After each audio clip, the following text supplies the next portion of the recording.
Club nights, hip hop steps. పూర్తి వివరాలకు చదవండి రేపటి సాక్షి దినపత్రిక. గత కొద్ది రోజులుగా పశ్చిమ గోదావరి జిల్లా ఏనూరుపాడు గ్రామంలో జరిగిన మరి రఘురామకృష్ణరాజు గారు మరి అంబేద్కర్ ఫ్లెక్స్ని చాలా అవమానకరంగా, చాలా దుర్మార్గంగా తెలిగించిన సంగతి అందరికీ తెలిసిందే. మీరు ఈరోజు ఎన్నో పోలీస్ స్టేషన్లో ప్రతి జిల్లాలో ప్రతి 2 రాష్ట్రాల్లో కూడా ఎన్ని ఉద్యమాలు చేసినా కానీ ఇంతవరకు మరి రఘురామకృష్ణరాజుపై ఎఫ్ఐఆర్ ఫైల్ చేయబడటం చాలా దారుణం.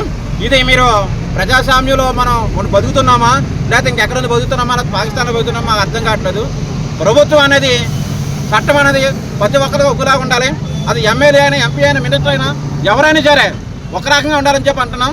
మరి ఈరోజు రఘురామకృష్ణరాజు ఒక వర్గానికి ఒత్తాసు పలుకుతూ, మరి ఒక మతానికి ఒత్తాసు పలుకుతూ, దళితులు మరి క్రైస్తవులు నాకు సమాజంలో దూరం, సమాజంలో ఉండకూడదు, మరి మీ అందరం ఏ పాకిస్తాన్కి వెళ్ళిపోవాలో, ఏ బంగ్లాదేశ్కి వెళ్ళిపోవాలో మాకు అర్థం కావట్లేదు. మరి ఈ సమాజంలో మరి ఒక ఎమ్మెల్యేగా ఎన్నుకోబడిన ఈ రఘురామకృష్ణరాజు ఒక మతాన్ని వెనకేసుకొస్తూ, ఈ మతానికి మా దేవుడు, మీ దేవుడు అని చెప్పని మరి ఈ విధంగా వర్గ వివాదాలు తీసుకొస్తున్న ఈ వ్యక్తిని మరి శాసనసభ్యులు మరి సభ్యుడిగా ఎలా కొనసాగిస్తున్నారని చెప్పని మేము ప్రభుత్వాన్ని, మేము సమాజాన్ని క్వశ్చన్ చేస్తున్నాం. మరి ఈరోజు రఘురామకృష్ణరాజు మరి అసెంబ్లీలో అడుగుపెట్టే ముందు చాలా ప్రమాణం చేశారు. రాగదేశాలకు కానీ, మతాలకి, కులాలకి అతీతంగానే పనిచేస్తాను, ఏదైతే కక్ష పూర్వ చరిత్రను చేయమని ప్రమాణం చేసి రాజ్యాంగం మరి ఈరోజు అసెంబ్లీలో ప్రవేశపెట్టి అడుగుపెట్టారు.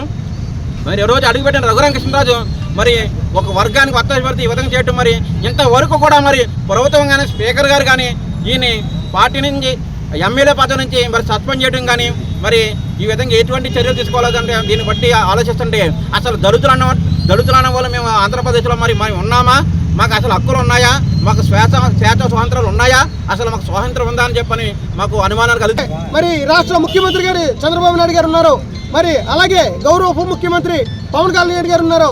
మరి వెంటనే ఈ రఘురామకృష్ణరాజు పైన వెంటనే చర్యలు చేపట్టి పార్టీ నుంచి, సభ్యత్వం నుంచి సస్పెండ్ చేయడమే కాకుండా ఎస్సీ అట్రాసిటీ కేసు నమోదు చేయాలని మేము దళిత సంఘాల తరఫున మేము డిమాండ్ చేస్తా ఉన్నాం.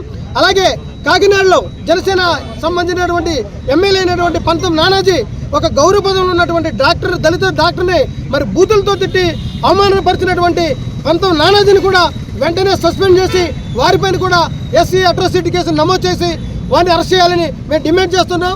ఎందుకంటే ఈ యొక్క ప్రభుత్వంలో దళితులకి మరి మనుగడ ఉందా లేదన్న పరిస్థితిలో ఈ ప్రభుత్వం మరి పరిపాలిస్తూ ఉంది. మరి ఇప్పటికీ కనీసం 6 రోజుల పైన అయినప్పుడు కూడా ఈ ప్రభుత్వం ఇంతవరకు స్పందించకపోవడం మరి చాలా మరి దారుణమైన విషయం. మరి ఎందుకు